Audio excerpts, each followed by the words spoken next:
Les femmes voltaïques nous posent un grand problème parce que leur libération n'est pas facile. Elles sont aujourd'hui dominées par des hommes eux-mêmes dominés. Donc elles sont doublement dominées. L'impérialisme domine le voltaïque. Et l'homme voltaïque va dominer la femme voltaïque. Nous sommes au début des années 1980, en Afrique de l'Ouest. Un jeune capitaine de l'armée voltaïque, presque inconnu du grand public, va bientôt changer la trajectoire de son pays et devenir une figure mondiale. À seulement 33 ans, Thomas Sankara prend la tête de la Haute-Volta, un petit État enclavé, pauvre, dépendant des aides extérieures. Mais en très peu de temps, il va lui donner un nouveau nom, une nouvelle fierté et surtout une nouvelle idéologie, l'émancipation par soi-même. Pour comprendre ce personnage, il faut revenir en arrière, à son enfance. Thomas Isidore Noël Sankara naît le 21 décembre 1949 à Yako, une petite ville du nord de la Haute-Volta, l'actuelle Burkina Faso. Il est issu d'une famille modeste. Son père, gendarme, est un homme rigoureux. Et sa mère, pieuse et affectueuse, lui inculque très tôt des valeurs de discipline, mais aussi d'empathie. Dès son jeune âge, Thomas est passionné par la lecture. Contrairement à beaucoup d'enfants de son âge qui se contentent des jeux, il dévore des ouvrages d'histoire, de philosophie et de politique. On dit qu'il admirait déjà des figures comme Che Guevara, Kwame Nkrumah ou Mahatma Gandhi. Ces lectures vont nourrir une vision très tôt anti-impérialiste et révolutionnaire. À l'école, ses professeurs remarquent rapidement son intelligence et son sérieux. Mais c'est surtout sa personnalité charismatique qui le distingue.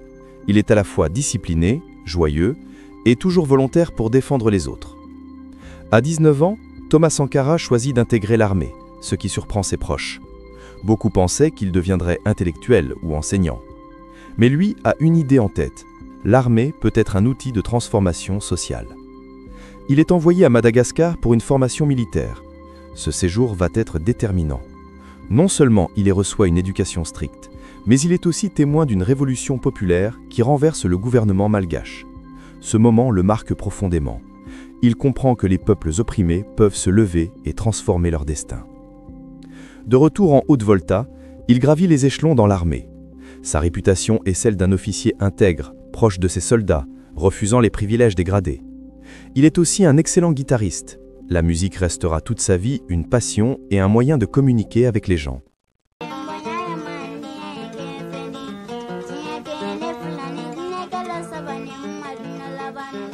Dans les années 1980, la Haute-Volta traverse une grave crise politique. Les coups d'État se succèdent, la corruption gangrène le pays, et les puissances étrangères, notamment la France, exercent une influence forte sur les décisions locales. Sankara, bien qu'encore jeune, commence à s'affirmer comme une voix critique. En 1981, il est nommé secrétaire d'État à l'information. Mais très vite, il démissionne en direct à la télévision déclarant « Malheur à ceux qui bâillonnent le peuple ».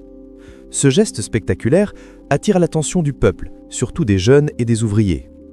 En 1983, la situation devient explosive. Plusieurs factions de l'armée s'affrontent. Finalement, le 4 août 1983, un coup d'État militaire porte Thomas Sankara au pouvoir. Il a seulement 33 ans. Dès son arrivée au pouvoir, Sankara veut marquer une rupture. La Haute-Volta devient le Burkina Faso, ce qui signifie en moré et djoula le pays des hommes intègres, un nom porteur de dignité et de fierté. Il lance une série de réformes radicales. Lutte contre la corruption. Les salaires des ministres sont réduits, les véhicules de luxe remplacés par de modestes Renault 5. Lui-même circule en vélo ou en voiture simple, vit sobrement, refuse les palais.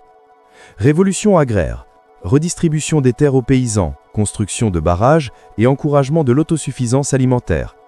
Émancipation des femmes. Sankara interdit les mariages forcés, lutte contre l'excision et promeut la scolarisation des filles. Santé publique. Vaccination massive de millions d'enfants contre la rougeole, la méningite et la fièvre jaune. En quelques années, les taux de mortalité infantile chutent de manière spectaculaire. Éducation, construction d'écoles, alphabétisation de masse. Son discours est clair. L'esclave qui n'est pas capable d'assumer sa révolte ne mérite pas que l'on s'apitoie sur son sort. Il sera seul responsable de son malheur si, se libérant de l'exploitation, il retombe dans la servitude. Sankara n'est pas seulement un président réformateur, c'est un révolutionnaire idéologique. Il refuse catégoriquement la dépendance vis-à-vis des aides internationales. Pour lui, l'aide extérieure est une nouvelle forme de colonisation. À l'ONU, il prononce des discours enflammés contre l'impérialisme, le néocolonialisme et la dette africaine. Il appelle les peuples du continent à s'unir pour rejeter l'asservissement économique. Mais cette radicalité inquiète beaucoup de monde.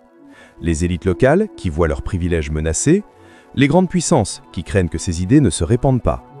Même certains de ses alliés africains, qui considèrent ces positions trop extrêmes. La dette ne peut pas être remboursée parce que, d'abord, si nous ne payons pas, nos bailleurs de fonds ne mourront pas. Soyons-en sûrs. Par contre, si nous payons, c'est nous qui allons mourir. Si le peuple admire Sankara, certains commencent à critiquer son autoritarisme. Pour imposer ses réformes, il s'appuie sur les CDR, Comités de défense de la Révolution, qui parfois dérivent et commettent des abus. De plus, ces réformes économiques bousculent les habitudes. Les commerçants, les chefs traditionnels et certains militaires commencent à se retourner contre lui. Dans l'ombre, un homme prend de plus en plus d'importance. Blaise Compaoré, son ami proche et compagnon d'armes. Ensemble, ils emportaient la révolution au pouvoir. Mais bientôt, leurs chemins vont diverger. Voilà comment, en l'espace de quelques années, un jeune capitaine est devenu le symbole de toute une génération, transformant son pays et portant haut la voix de l'Afrique libre. Mais derrière cette ascension fulgurante se cachent déjà les germes de sa chute. Abonnez-vous, ça ne vous coûte rien, et activez la cloche pour ne pas manquer la suite. En 1985, 2 ans après la prise de pouvoir de Sankara, le Burkina Faso a profondément changé. Le pays est plus autonome, la fierté nationale est immense, et Sankara est adulé dans toute l'Afrique. Mais, à l'intérieur, tout n'est pas aussi simple. Les réformes rapides et brutales suscitent du contentement. Les commerçants critiquent la politique économique. Certains paysans trouvent les réformes trop dures. Les chefs traditionnels, privés de leurs privilèges, murmurent dans l'ombre. Et surtout, à l'international, Sankara dérange. Ses discours contre la dette africaine, ses critiques ouvertes contre la France et les États-Unis lui valent des inimitiés puissantes. Pendant ce temps, son ami le plus proche, Blaise Compaoré, se rapproche de plus en plus des puissances étrangères. Sankara et Compaoré étaient liés comme des frères. Ensemble, ils avaient pris le pouvoir. Mais peu à peu, leurs visions s'opposent. Sankara veut aller toujours plus loin dans la révolution. Compaoré, lui, estime qu'il faut ralentir et négocier avec les puissances étrangères. Les tensions grandissent aussi au sein de l'armée. Plusieurs officiers reprochent à Sankara son style trop radical et son manque de concessions. Dans un de ses discours, Sankara semble pressentir sa fin. Il dit « Vous pouvez tuer un homme, mais pas ses idées ». Ce jeudi 15 octobre 1987, Thomas Sankara est convoqué à une réunion au Conseil de l'Entente à Ouagadougou. Il s'y rend avec plusieurs compagnons. Mais très vite, des coups de feu éclatent. Des soldats, fidèles à Blaise Compaoré, font irruption dans la salle. Sankara se lève calmement et dit « C'est moi qu'ils veulent ». Quelques secondes plus tard, il est abattu froidement, avec 12 de ses compagnons. Il n'a que 37 ans. Son corps est enterré à la va-vite dans une fosse commune. Le peuple n'aura même pas le droit à des funérailles dignes. Blaise Compaoré prend immédiatement le pouvoir, justifiant le coup d'État par une rectification de la révolution. L'annonce de la mort de Sankara provoque un séisme. Beaucoup ne peuvent y croire. Celui qu'on appelait le Tché africain. L'homme qui avait rendu au Burkina Faso sa dignité vient d'être tué par ses propres frères d'armes. La répression est immédiate. Toute contestation est muselée. Les partisans de Sankara sont traqués, réduits au silence ou contraints à l'exil. Pendant des années, son nom est même interdit dans les discours officiels. Mais dans le cœur du peuple, sa mémoire reste vivante. Malgré sa mort brutale, les idées de Sankara ne disparaissent pas. Au contraire, elles se répandent à travers tout le continent. Il devient une icône pour la jeunesse africaine, un symbole de lutte contre la corruption et l'impérialisme. Ses discours sur la dette africaine résonnent encore aujourd'hui. Beaucoup de leaders modernes reprennent ses idées. Ses actions pour l'émancipation des femmes en font un pionnier de la modernité en Afrique. Même des décennies après sa mort, son image inspire des mouvements sociaux, des artistes, des écrivains et des militants. Pendant longtemps, la mort de Sankara est restée une blessure ouverte. Blaise Compaoré, resté au pouvoir pendant 27 ans, a toujours nié toute responsabilité. Mais en 2014, la population burkinabé se soulève et chasse Compaoré du pouvoir. Ce moment ouvre enfin la voie à la vérité.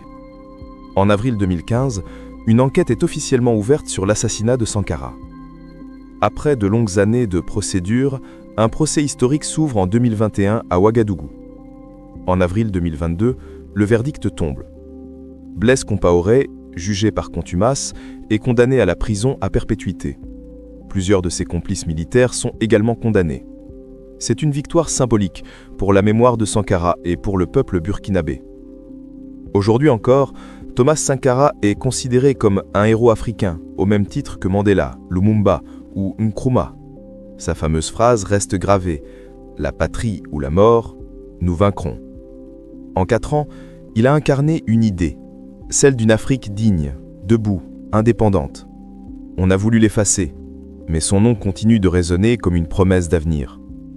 Abonnez-vous, ça ne vous coûte rien, et ensemble, continuons à raconter les histoires qui ne doivent jamais être oubliées. Nous pouvons dépasser même notre production, malheureusement. Par manque d'organisation, nous sommes encore obligés de tendre la main pour demander des aides alimentaires. Ces aides alimentaires qui nous bloquent, qui nous inspirent, qui installent dans nos esprits cette habitude, ces réflexes de mendiants, d'assister. Nous devons mettre de côté ces aides par notre grande production. Nous devons donner à chaque femme un emploi.